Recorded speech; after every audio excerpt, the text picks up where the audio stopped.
Joel Latibeaudiere is a 21-year-old professional footballer who plays as a defender for Swansea City. Latibeaudiere joined Manchester City at the age of 13 but did not make a senior appearance at the club. He captained City's under-18s to the Premier League North title and was a part of the side that reached the FA Youth Cup final.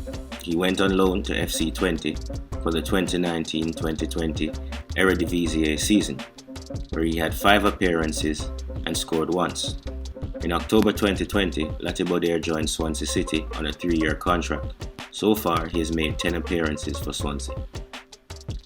Latibeaudiere has represented England from the under-16 to the under-20 levels. He is also a FIFA under-17 World Cup winner, after England defeated Spain to lift the title in 2017.